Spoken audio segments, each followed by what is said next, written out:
Sophie avait installé 8 caméras de surveillance chez elle, dans le seul but d'accuser sa belle-mère de vol. Ce qu'elle ignorait, c'est qu'une de ces caméras allait capturer quelque chose qui détruirait son mariage à jamais. Et cela n'avait absolument rien à voir avec sa belle-mère. Le karma existe. Et cette histoire en est la preuve. Si vous avez déjà eu l'impression d'être traité injustement, d'être jugé sans être connu, que quelqu'un voulait vous détruire sans raison, restez avec nous, car ce que vous allez entendre va vous rappeler que la vérité finit toujours par éclater au grand jour. Toujours. Mireille Dubois avait 68 ans. Tout le monde l'appelait Madame Mireille. C'était une femme noire, ronde, avec des cheveux gris coupés très courts, car elle n'avait plus la patience de se coiffer. Elle portait des vêtements simples, toujours propres, toujours repassés, car même si elle n'avait pas d'argent pour le luxe, elle avait de la dignité à revendre. Elle avait élevé son fils unique, Antoine, complètement seul. Son mari était mort quand Antoine avait à peine 8 ans. Un accident sur le chantier où il travaillait, sans assurance vie, sans indemnisation. Rien. Mireille a dû faire ce que des millions de femmes dans sa situation font. Travailler, nettoyer les maisons des autres, cuisiner pour des familles qui ne connaissaient même pas son nom. Passer plus de temps à s'occuper des enfants des autres qu'à s'occuper du sien. Mais elle l'a fait. Pendant 30 ans, elle l'a fait. Et Antoine a grandi. Il a fait des études grâce à des bourses. Il a obtenu son diplôme d'une université publique. Il a monté sa propre entreprise de technologie. Et à 35 ans, c'était un homme qui avait réussi. Mireille aurait dû être fière. Et elle l'était. Mais il y avait quelque chose qui l'inquiétait. Sophie. La femme d'Antoine. Sophie Lemaire avait 34 ans quand elle a épousé Antoine. Elle était jolie, élégante. Elle venait d'une famille de la vieille bourgeoisie. Même si cet argent n'était plus ce qu'il était. La famille de Sophie avait connu des difficultés financières des années auparavant. Mais elle maintenait les apparences comme si de rien n'était. Quand elle a rencontré Antoine lors d'une fête de l'entreprise, Sophie a vu une opportunité, un homme qui a réussi, travailleur, gentil, et avec le défaut impardonnable d'aimer trop sa mère. Pendant les fiançailles, Sophie a été charmante avec Mireille. Elle lui apportait des cadeaux, l'embrassait, l'appelait sa belle-mère chérie. Mireille voulait la croire, voulait penser que son fils avait trouvé quelqu'un de bien, mais Mireille avait passé 30 ans à nettoyer les maisons des riches. Elle avait vu comment ils traitaient leurs employés quand ils pensaient que personne ne les regardait. Elle avait appris à lire les masques que les gens portaient. Et le masque de Sophie avait des fissures, de petits détails, un regard de mépris quand Antoine ne regardait pas, un commentaire sur la façon dont Mireille s'habillait, une façon de prononcer « belle-mère » qui sonnait plus comme une insulte que comme un titre. Mais Mireille n'a rien dit. Parce que son fils était heureux, et elle avait appris il y a longtemps que certaines batailles ne valent pas la peine d'être menées. Le mariage était grandiose, coûteux, entièrement payé par Antoine, car la famille de Sophie ne pouvait plus se permettre ces luxes, même si elle faisait semblant du contraire. Mireille y a assisté avec une robe qu'elle avait achetée dans une friperie. Elle s'est assise au premier rang, a pleuré de bonheur quand son fils a dit « oui », et a essayé d'ignorer la façon dont Sophie la regardait pendant la réception, comme si elle était une tache sur une photo parfaite. Après le mariage, les choses ont changé rapidement. Antoine a acheté une immense maison dans l'un des meilleurs quartiers de la ville, 5 chambres, piscine, jardin, tout ce que Mireille n'avait jamais eu et n'avait jamais demandé. Antoine a insisté pour que sa mère vive avec eux. « Ma mère s'est sacrifiée toute sa vie pour moi », dit-il à Sophie. « C'est maintenant à mon tour de prendre soin d'elle. » Sophie sourit et dit que c'était une idée merveilleuse. Mais cette nuit-là, dans l'intimité de leur chambre, elle a dit à Antoine que peut-être sa mère serait plus à l'aise dans un appartement à elle, avec son indépendance, sans avoir à partager l'espace. Antoine n'a pas compris l'allusion, ou a fait semblant de ne pas la comprendre. Mireille a emménagé dans la chambre du 3e étage. la plus éloignée de la chambre principale, celle que Sophie avait choisie spécifiquement parce qu'elle était proche de l'escalier de service. Comme une employée, pensa Mireille quand elle vit la chambre. Mais elle ne dit rien, parce qu'elle avait appris que le silence était sa meilleure arme. Si cette histoire commence à vous agacer, si vous ressentez de la rage envers Sophie, attendez, parce que ce qui va suivre est pire, bien pire, mais aussi beaucoup plus satisfaisant à la fin. Les premiers mois ont été inconfortables, mais tolérables. Sophie ignorait Mireille la plupart du temps. Quand Antoine était présent, elle était aimable. Quand il n'était pas là, elle n'existait tout simplement pas. Mireille a appris à se faire invisible. Elle descendait prendre son petit déjeuner quand Sophie était déjà partie. Elle mangeait seule dans la cuisine, passait ses après-midi dans sa chambre ou dans le jardin, hors du chemin. Mais alors, quelque chose a changé. Un collier de perles a disparu de la boîte à bijoux de Sophie. Sophie est entrée dans la chambre d'Antoine comme un ouragan, criant qu'on avait volé ses perles. Antoine a essayé de la calmer. Peut-être l'as-tu laissé ailleurs, peut-être est-il tombé derrière le meuble. Mais Sophie avait une autre théorie. « Il y a quelqu'un dans cette maison qui ne devrait pas être ici », dit-elle en regardant directement vers le couloir où Mireille était debout, écoutant tout. Antoine resta silencieux un instant, puis demanda d'une voix tendue « Qu'est-ce que tu insinues, Sophie ?»« Rien. Je dis juste que les perles ne disparaissent pas toutes seules. » Mireille sentit son cœur se glacer. Après tout ce qu'elle avait sacrifié, après toute une vie de travail honnête, cette femme l'accusait de voleuse, mais elle ne dit rien. Elle fit demi-tour et monta dans sa chambre en silence.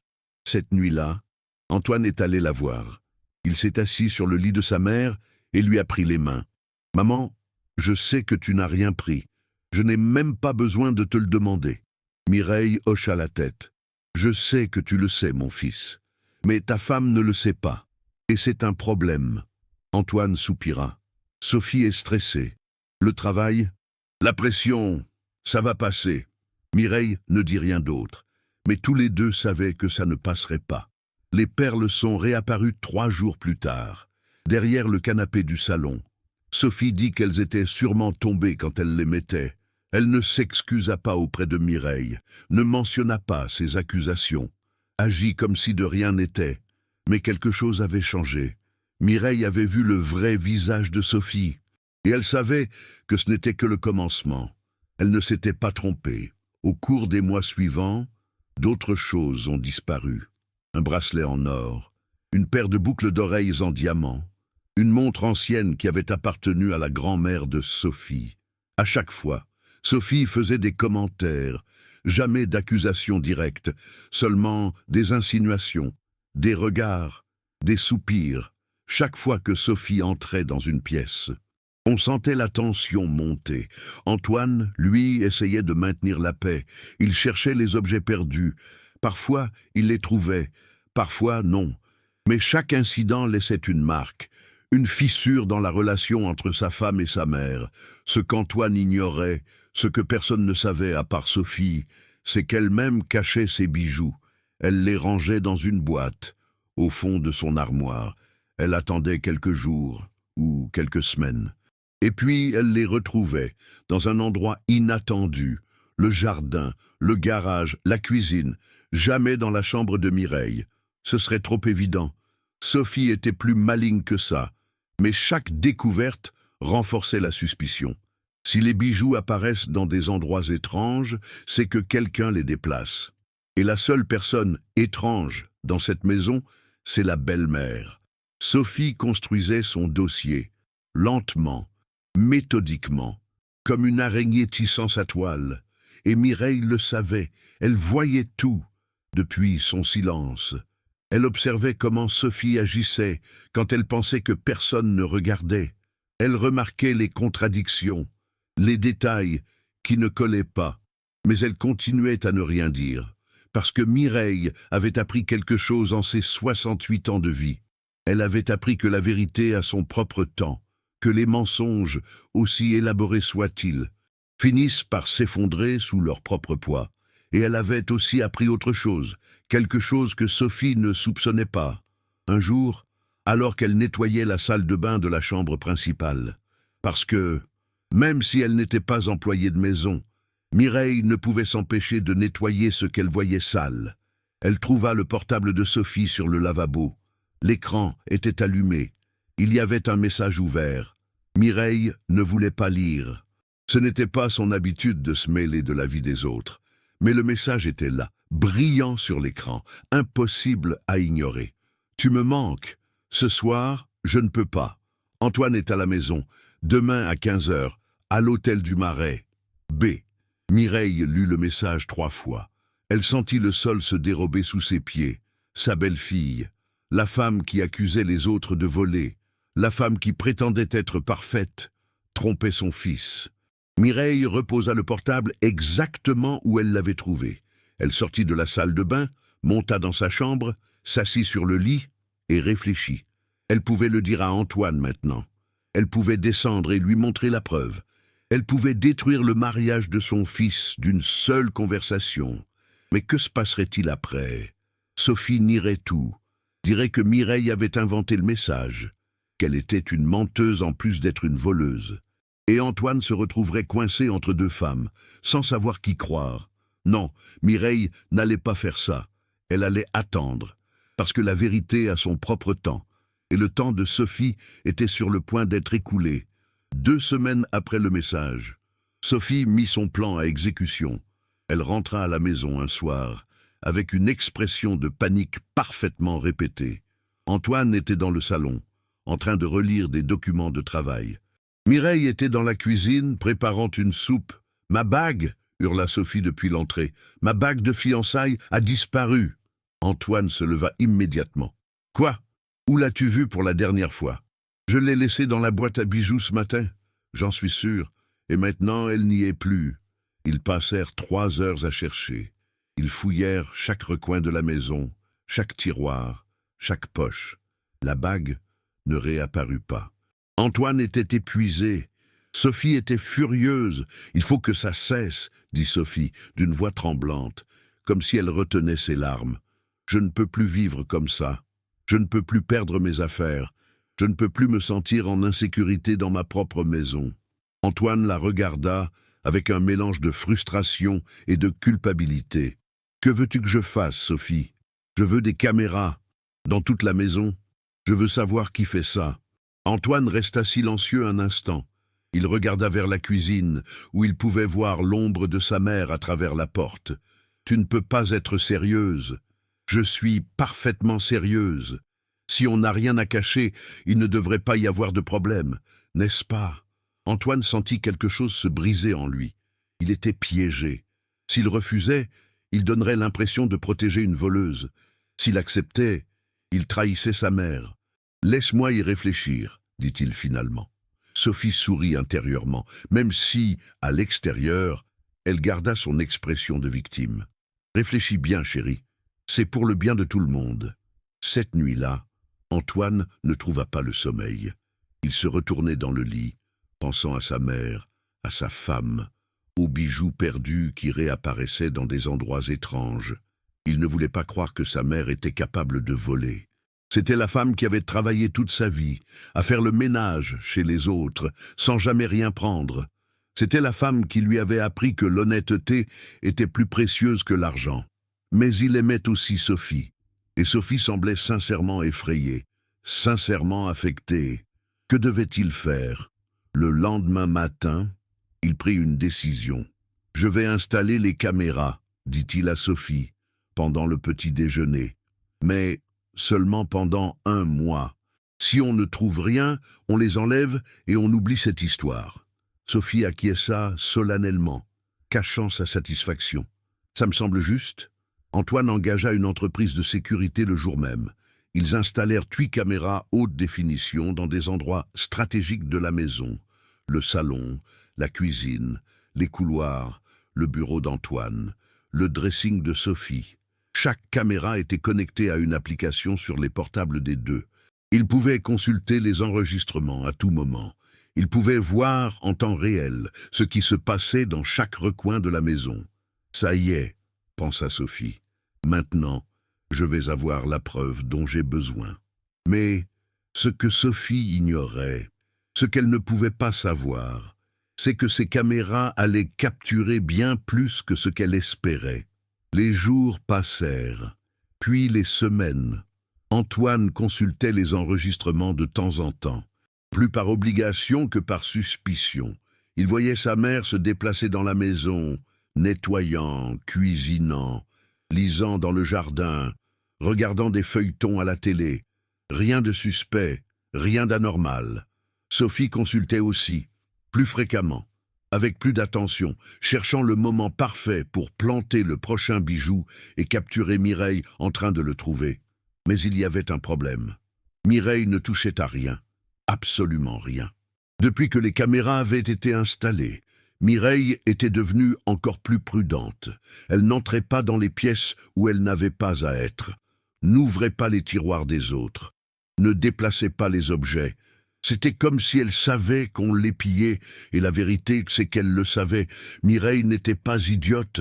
Elle avait vu le technicien installer les caméras, elle avait remarqué les petits appareils dans chaque coin de la maison, et elle avait immédiatement compris ce qui se passait. Sa belle-fille avait convaincu son fils de l'espionner.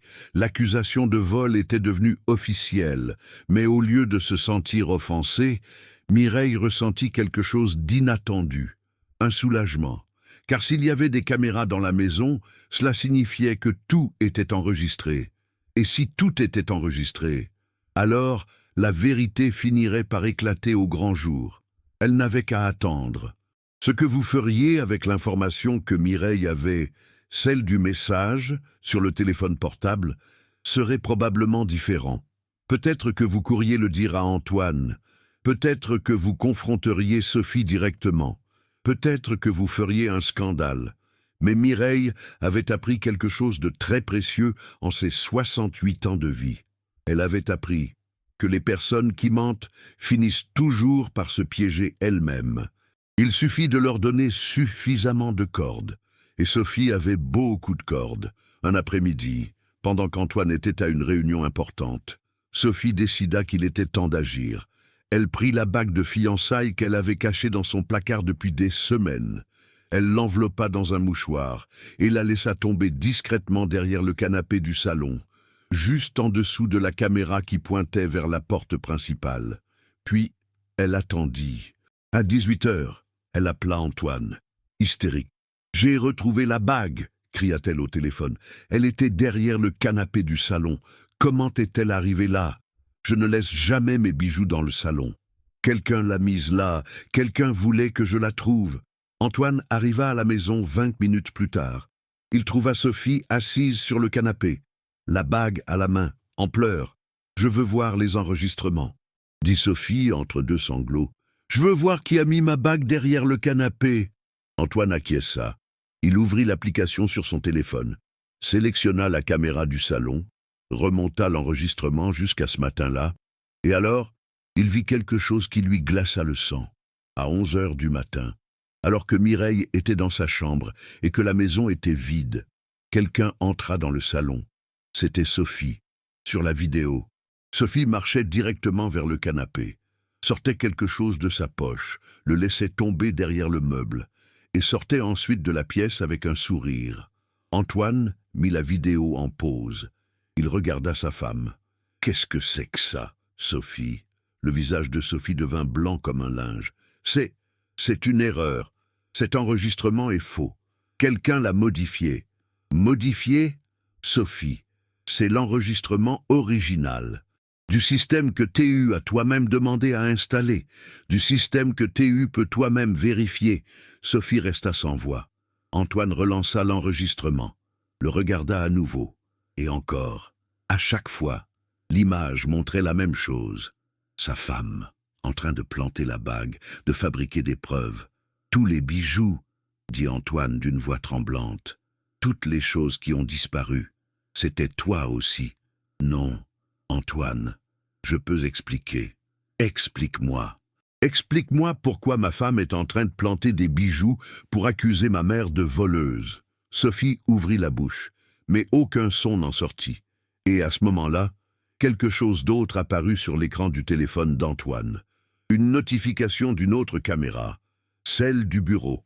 Antoine ouvrit l'enregistrement automatiquement, sans réfléchir. C'était d'il y a 2 jours. Il y avait eu un mouvement détecté à 15 heures. Alors qu'il était au bureau et que sa mère était à un rendez-vous médical, ce qu'il vit le détruisit complètement. Sophie n'était pas seule dans le bureau. Il y avait un homme avec elle, et ce qu'il faisait ne laissait aucun doute. Antoine sentit le monde s'arrêter. Sur l'écran de son téléphone, en haute définition, en couleurs éclatantes, sa femme était avec un autre homme, dans sa maison, dans son bureau, sur le canapé où il s'asseyait pour travailler chaque soir. Ce n'était pas une étreinte innocente, ce n'était pas une visite de travail, il n'y avait aucune façon de mal interpréter ce qu'il voyait. Sa femme le trompait. Antoine laissa tomber le téléphone. Ses mains tremblaient tellement qu'il ne pouvait pas le tenir. Il sentit ses jambes le lâcher. Il se laissa tomber sur le canapé. Le même canapé où Sophie avait trouvé la bague qu'elle avait elle-même plantée. Sophie vit l'écran avant qu'il ne tombe au sol.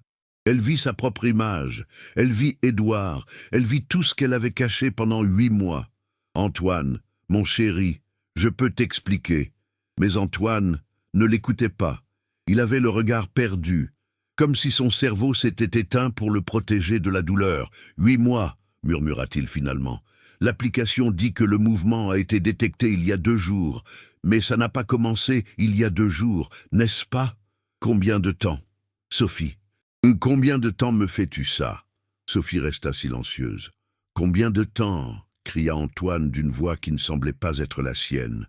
8 mois, chuchota Sophie. Depuis mars. Antoine ferma les yeux. 8 mois. Plus de la moitié d'une année. Pendant qu'il travaillait pour tout lui donner, pendant qu'il défendait sa femme contre les supposées accusations injustes contre sa mère, pendant qu'il installait des caméras pour prouver l'innocence de Sophie et la culpabilité de Mireille. Et qui est-ce? Sophie ne répondit pas. Qui est-ce? Sophie, si je dois perdre mon mariage, au moins, je mérite de savoir pour qui. Édouard, le directeur de la banque, celui qui gère nos comptes. Antoine laissa échapper un rire amer. Le directeur de la banque, l'homme qui me voit chaque semaine, l'homme qui me serre la main et me dit que je suis son meilleur client, ce Édouard-là. Sophie acquiesça en silence. Antoine se leva du canapé, marcha vers la fenêtre, regarda le jardin où sa mère s'asseyait parfois pour lire. Le jardin qu'il avait acheté avec l'argent qu'il gagnait en travaillant 14 heures par jour. Les bijoux, dit-il sans se retourner, les perles, les boucles d'oreilles, le bracelet, la montre de ta grand-mère, tout ça, c'était toi aussi, n'est-ce pas? Pas seulement la bague, tout. Sophie ne répondit pas. Réponds-moi. Oui. Antoine se retourna lentement. Pourquoi? Pourquoi cacher tes propres bijoux? Pourquoi accuser ma mère? Parce que je voulais que tu la mettes dehors. Je voulais que tu l'envoies dans une maison de retraite. Je voulais cette maison pour moi, toute seule. Pour toi et pour Édouard. Tu veux dire? Sophie baissa les yeux. Antoine marcha vers elle. S'arrêta à 1 mètre de distance, la regarda comme si elle était une étrangère, comme s'il ne l'avait jamais connue. « Ma mère », dit-il d'une voix tremblante, « la femme qui a travaillé toute sa vie pour m'élever. La femme qui a nettoyé des maisons pour que je puisse étudier, la femme qui n'a jamais pris quoi que ce soit qui ne lui appartenait pas. Tu l'as accusée de voleuse, tu l'as humiliée, tu l'as fait se sentir comme une criminelle dans sa propre maison. » Où Sophie se mit à pleurer. « Je suis désolée, Antoine, je suis tellement désolée. J'étais confuse. Édouard m'a rempli la tête d'idées. Je ne voulais pas, tu ne voulais pas. C'est toi qui as installé les caméras. Sophie, c'est toi qui m'as convaincu d'espionner ma propre mère. C'est toi qui as planté la bague aujourd'hui. Il y a 3 heures, je l'ai vue sur l'enregistrement. Toi, toute seule. C'était une erreur. Tout était une erreur. Non, une erreur. C'est oublier un rendez-vous. Une erreur. C'est brûler le repas. Ce que tu as fait, c'était un plan.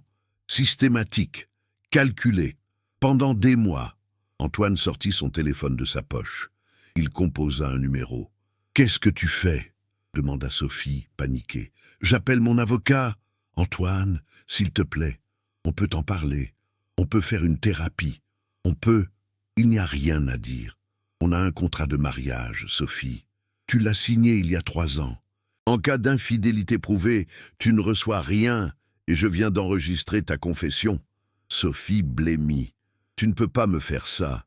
J'ai des droits. On est mariés depuis 3 ans. Et tu me trompes depuis 8 mois. Les chiffres ne sont pas de ton côté. » L'avocat répondit à la 3e sonnerie.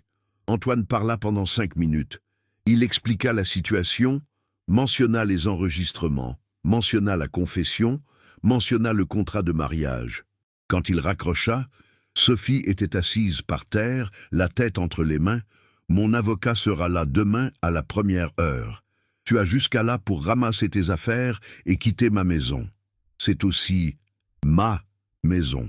Non, c'est la maison que j'ai achetée avec mon argent. La maison qui est à mon nom, la maison où tu as fait venir ton amant pendant que je travaillais.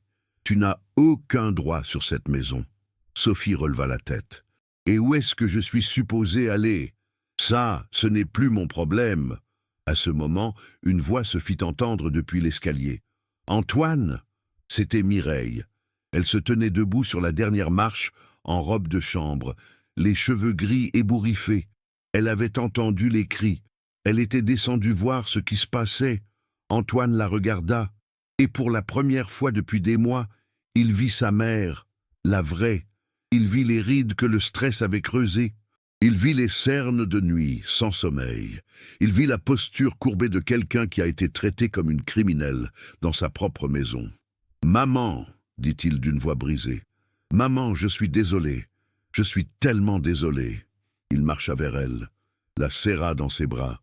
Et pour la première fois depuis qu'il était enfant, Antoine pleura dans les bras de sa mère. « Ça va, mon petit, c'est fini.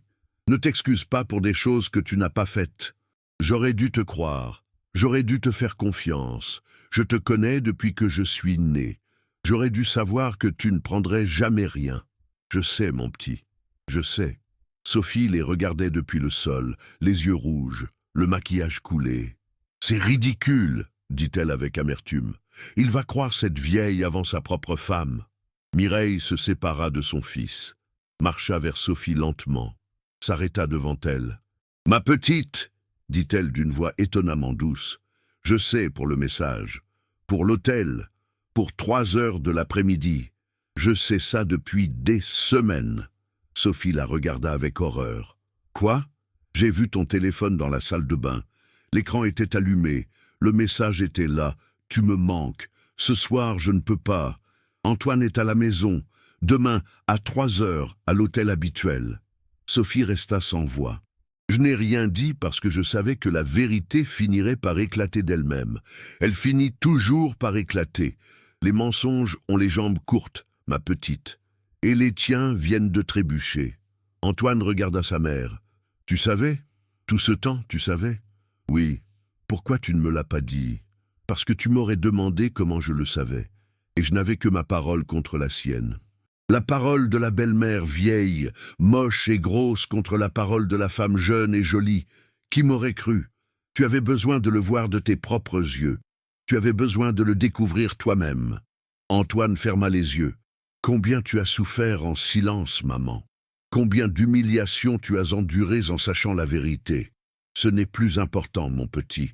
Ce qui importe, c'est que maintenant, tu le sais. » Sophie se leva du sol. « C'est un complot. Vous êtes toutes les deux contre moi. Cette vieille a tout manipulé. Elle, ça suffit. » La voix d'Antoine était si ferme que Sophie se tut instantanément. « Pas un mot de plus contre ma mère. Tu lui as déjà fait assez de mal. Tu l'as déjà accusée d'assez de choses. C'est fini. » Sophie le regarda avec haine. « Tu vas le regretter, Antoine. Je vais raconter à tout le monde ce que tu m'as fait. Je vais détruire ta réputation. Je vais... » « Tu vas quoi? Tu vas raconter que ton mari t'a surprise en train de le tromper.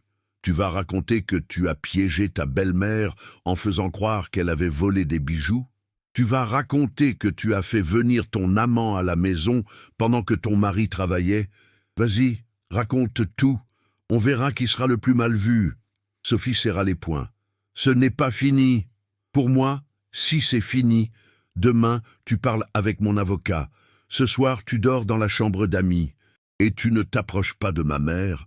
Sophie monta les escaliers en claquant des pieds, referma la porte de sa chambre avec un fracas qui fit trembler les murs. Antoine resta dans le salon, debout près de sa mère, regardant l'escalier vide. « Qu'est-ce que je vais faire maintenant, maman ?» Mireille lui prit la main. « Tu vas te reposer. Demain, tu prendras les décisions que tu dois prendre. Ce soir, repose-toi.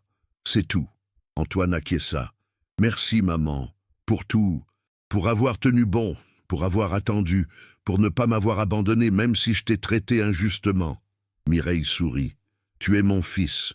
Je ne t'abandonnerai jamais, quoi qu'il arrive. » Antoine la serra de nouveau dans ses bras, plus fort, plus longtemps, comme s'il voulait rattraper tous les câlins qu'il ne lui avait pas faits ces derniers mois. Cette nuit-là, aucun des deux ne dormit bien, mais pour la première fois depuis longtemps, ils dormirent en paix. Le lendemain matin arriva avec une clarté qui semblait impossible après tout ce qui s'était passé. L'avocat d'Antoine arriva à 9 heures. C'était un homme sérieux, en costume impeccable, avec une mallette remplie de documents. Il s'assit dans la salle à manger avec Antoine pendant que Mireille préparait du café. Sophie descendit à 10 heures. Elle avait les yeux gonflés, les cheveux en bataille, les vêtements de la veille froissés. Elle n'avait pas dormi du tout. « Bonjour, madame, » dit l'avocat sans se lever. « Je suis maître Dubois. Je représente votre mari dans cette procédure de divorce. »« Divorce » répéta Sophie comme si le mot était nouveau. « Oui, divorce pour cause d'adultère prouvé. Nous avons les enregistrements des caméras de sécurité. Nous avons votre confession verbale d'hier soir que mon client a enregistrée avec son téléphone. Et nous avons le contrat de mariage que vous avez signé il y a 3 ans. » Sophie s'assit lourdement sur une chaise. « Je veux parler à Antoine, seul.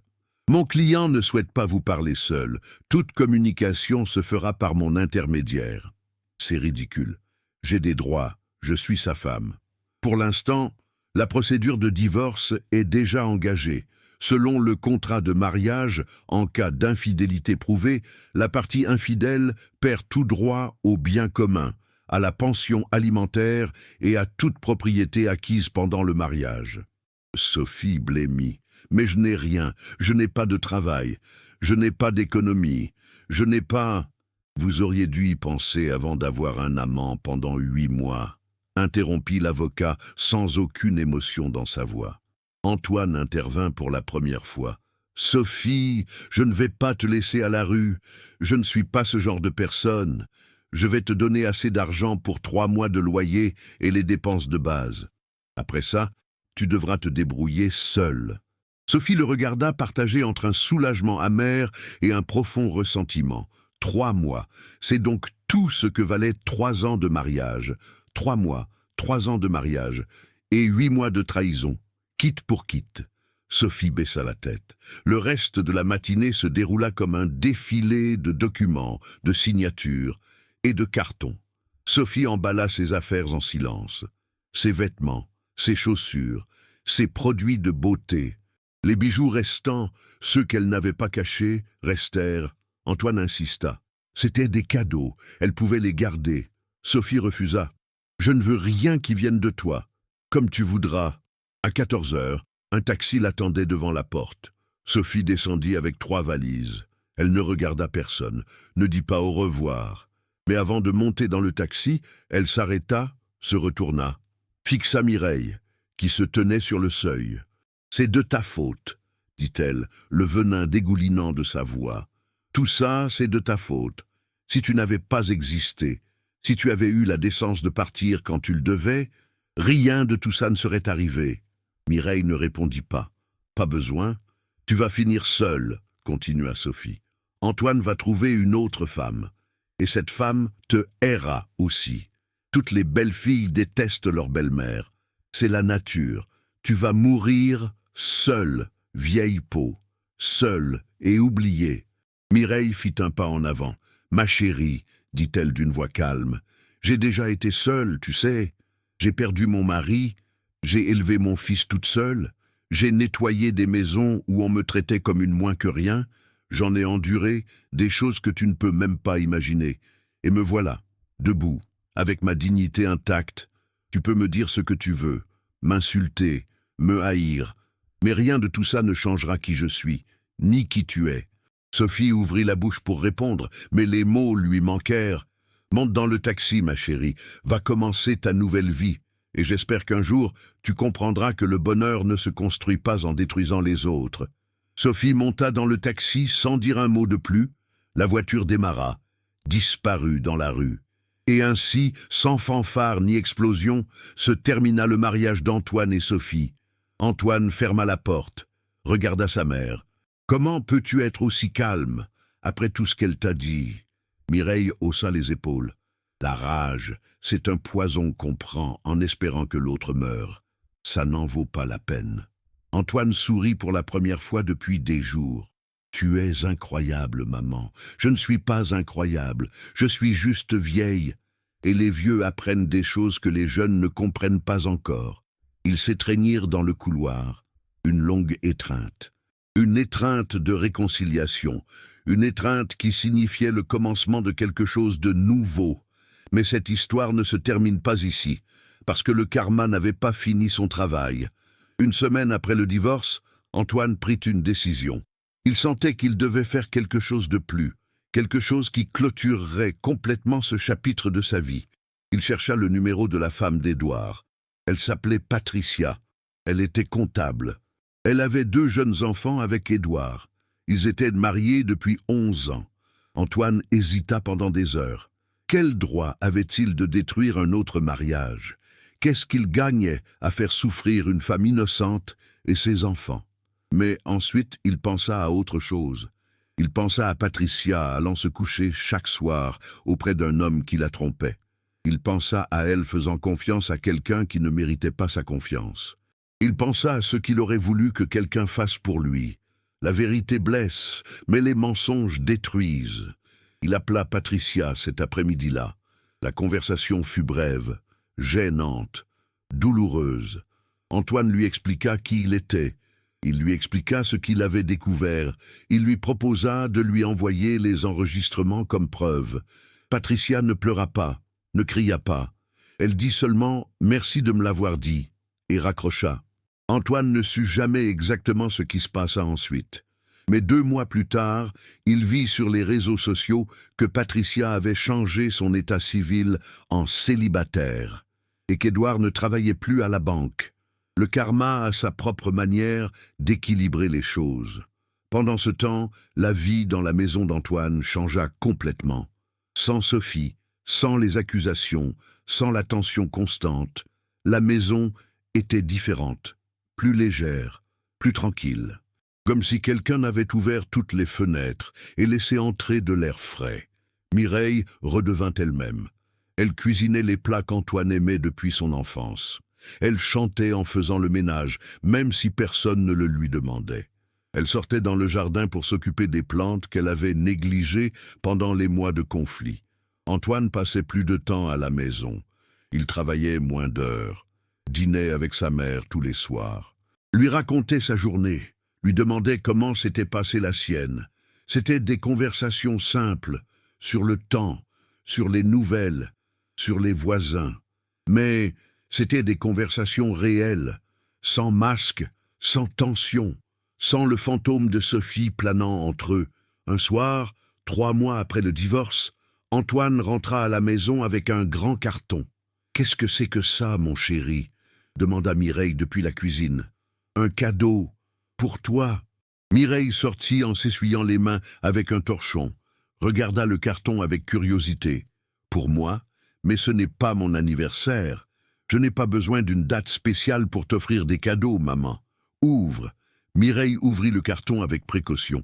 À l'intérieur, il y avait une robe, bleu marine, élégante, à sa taille, avec un collier de perles authentiques. « Mon chéri, c'est trop. Je ne peux pas accepter ça. Bien sûr que si. Tu le mérites. Tu mérites ça et bien plus encore. » Mireille sortit la robe du carton, la tint devant elle. Ses yeux se remplirent de larmes. « Elle est magnifique. Comme toi, maman. Ils s'étreignirent dans la cuisine, avec l'odeur du dîner en arrière-plan, avec la robe bleue entre eux. Je t'aime, mon chéri. Et moi aussi, maman.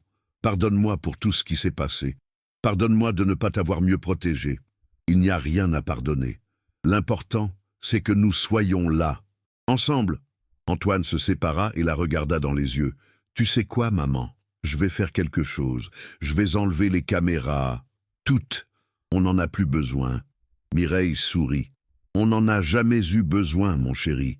La vérité n'a pas besoin de caméra pour éclater au grand jour. Elle a juste besoin de temps. Antoine acquiesça. Tu as raison. Comme toujours. Ce soir-là, Antoine désinstalla toutes les caméras de la maison. Les rangea dans un carton dans le garage. Il ne les jeta pas parce qu'elles avaient coûté cher, mais il ne les réutilisa jamais. Les mois passèrent. Puis les années. Antoine finit par ressortir avec des femmes, avec prudence, avec circonspection, avec les yeux plus ouverts qu'avant. Il rencontra une femme appelée Gabriella. Elle était institutrice, veuve, avec une fille de 10 ans appelée Valentina. Gabriella était différente de Sophie en tout point. Elle était simple, honnête. Elle se fichait de l'argent d'Antoine. Elle se souciait d'Antoine. Et le plus important, elle adorait Mireille. Dès le premier jour, Gabriella traita Mireille avec respect. Elle lui demandait des conseils de cuisine, lui posait des questions sur sa vie, l'invitait à ses réunions familiales. Mireille, de son côté, adorait Valentina. La petite fille lui rappelait Antoine quand il était petit, curieuse, joyeuse, toujours à poser des questions. 2 ans après le divorce, Antoine demanda Gabriella en mariage. Cette fois, avant d'acheter la bague, il parla avec sa mère. « Maman, je pense demander Gabriella en mariage. Mais je veux ton avis avant tout. Si tu ne l'approuves pas, je ne le ferai pas. » Mireille le regarda avec surprise. « Mon chéri, tu n'as pas besoin de mon approbation pour te marier. Si, j'en ai besoin. La dernière fois, je ne t'ai pas écouté. La dernière fois, j'ai ignoré les signaux. Cette fois, je veux bien faire les choses. » Mireille resta silencieuse un moment, puis elle sourit. « Gabriella est une bonne femme. Je le vois dans ses yeux. Je le vois dans la façon dont elle te traite. Je le vois dans la façon dont elle traite Valentina. Et je le vois dans la façon dont elle me traite moi, pas comme un fardeau, pas comme un obstacle, mais comme une famille. » « Alors, tu as ma bénédiction, » demanda Antoine. « Tu as plus que ma bénédiction. Tu as ma joie. » Antoine demanda Gabriella en mariage le soir même.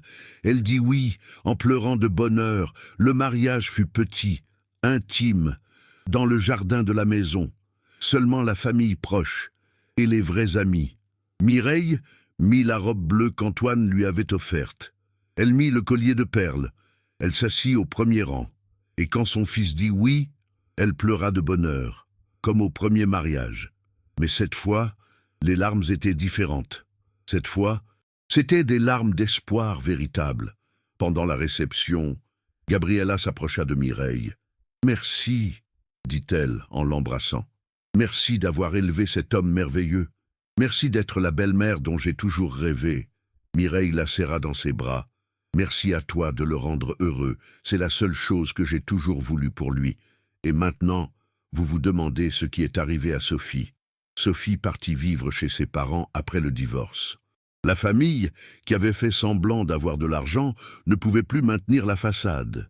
Ils vivaient dans un petit appartement dans un quartier de classe moyenne, loin du luxe auquel Sophie s'était habituée. Édouard l'abandonna peu après que sa femme l'ait découvert. Il s'avère que Sophie n'était pas la seule maîtresse. Il y en avait 2 autres. Édouard était un collectionneur de femmes malheureuses. Sophie essaya de trouver du travail. Mais elle avait passé 3 ans sans travailler, sans expérience récente, sans référence, sans compétences actualisées. Elle finit par travailler comme réceptionniste dans un cabinet dentaire, gagnant moins en 1 mois qu'elle ne dépensait en une journée lorsqu'elle était mariée à Antoine, parfois quand elle était seule dans son petit appartement, à manger des plats surgelés devant la télévision. Elle pensait à la grande maison, au jardin, à la piscine, à tout ce qu'elle avait perdu. Et elle pensait à Mireille, la vieille, La grosse qui avait essayé de détruire, la belle-mère qu'elle avait accusée de voleuse, la femme qui vivait maintenant dans la maison qui aurait dû être la sienne. Le karma, pensait Sophie ces nuits solitaires, le maudit karma. Mais cette histoire n'est pas sur Sophie. Cette histoire est sur Mireille, une femme qui est née pauvre, qui a grandi pauvre, qui a travaillé toute sa vie à nettoyer les maisons des autres, qui a perdu son mari trop jeune, qui a élevé son fils toute seule, une femme qui a été accusée, humiliée, surveillée et méprisée par la personne qui aurait dû la respecter, une femme qui s'est tue alors qu'elle aurait pu parler, qui a attendu alors qu'elle aurait pu agir, qui a cru en la vérité quand tout le monde la considérait comme une menteuse, et à la fin, la vérité lui a donné raison. Aujourd'hui, alors que j'écris cette histoire, Mireille a 72 ans. Elle vit avec son fils, sa belle-fille et sa petite-fille adoptive Valentina dans la même maison où tout s'est passé. Elle est la matriarche de la famille, la grand-mère que tout le monde adore, la femme qui cuisine les meilleurs plats du quartier, la dame qui a toujours un conseil sage pour ceux qui en ont besoin. Quand on lui demande ce qu'elle pense de Sophie, Mireille n'en dit pas de mal. Elle dit seulement qu'elle espère qu'elle a trouvé la paix, qu'elle espère qu'elle a appris, qu'elle espère qu'elle est heureuse, où qu'elle soit, parce que Mireille ne garde pas rancune, elle ne l'a jamais fait, elle ne le fera jamais. La rancune, dit-elle, c'est comme porter des pierres dans ses poches en attendant de les jeter sur quelqu'un. Mais les pierres ne pèsent que sur toi. Si vous êtes arrivé jusqu'ici, si vous avez écouté toute cette histoire, je veux que vous reteniez quelque chose. Le silence n'est pas une faiblesse. La patience n'est pas de la lâcheté. La dignité ne se perd pas à cause des accusations des autres. Et la vérité, aussi longtemps qu'elle mette, trouve toujours son chemin vers la lumière. Mireille le savait. Elle l'a toujours su. Son silence n'était pas de la peur, c'était de la stratégie. Sa patience n'était pas de la passivité, c'était de la sagesse. Sa dignité n'était pas de l'orgueil, c'était la vérité. Et quand tout fut terminé, quand les masques tombèrent, quand les mensonges s'effondrèrent, Mireille était toujours debout, vieille et victorieuse, pas parce qu'elle avait combattu, mais parce qu'elle n'avait pas eu besoin de le faire. La dernière fois que j'ai parlé avec Antoine pour écrire cette histoire, je lui ai demandé quelle était la plus grande leçon qu'il avait tirée de tout cela. Il resta silencieux un moment. Puis il me dit quelque chose que je n'oublierai jamais. J'ai appris que les personnes qui font le plus de bruit sont souvent celles qui ont le plus à cacher. Et les personnes qui se taisent le plus sont souvent celles qui ont le plus à dire. Ma mère ne s'est jamais défendue parce qu'elle n'avait pas besoin de le faire. Sa vie entière était sa défense. 68 ans d'honnêteté, 68 ans de travail, 68 ans de dignité. Aucune accusation ne pouvait effacer cela. Et Mireille, qu'a-t-elle dit quand je lui ai posé la même question? Elle sourit, s'installa confortablement dans sa chaise de jardin, regarda les fleurs qu'elle avait plantées il y a des années, et dit 5 mots qui résument toute cette histoire. Mon silence n'était pas de la faiblesse, c'était de la sagesse. Les gens qui mentent se piègent eux-mêmes. Il suffit de leur donner assez de cordes. Et Sophie avait beaucoup de cordes. Si vous connaissez quelqu'un comme Mireille, quelqu'un qui encaisse en silence, quelqu'un qui attend avec patience, quelqu'un qui garde sa dignité quand tout le monde l'attaque, faites-lui savoir que vous l'admirez, parce que ce silence n'est pas facile. Cette patience n'est pas confortable, cette dignité a un coût, mais à la fin, cela en vaut toujours la peine, toujours. Et si vous êtes quelqu'un comme Mireille, si vous traversez quelque chose de similaire, si quelqu'un vous accuse injustement, si quelqu'un essaie de vous détruire, rappelez-vous ceci, la vérité a son propre temps. Les mensonges s'effondrent seuls, et le karma existe. Cette histoire en est la preuve.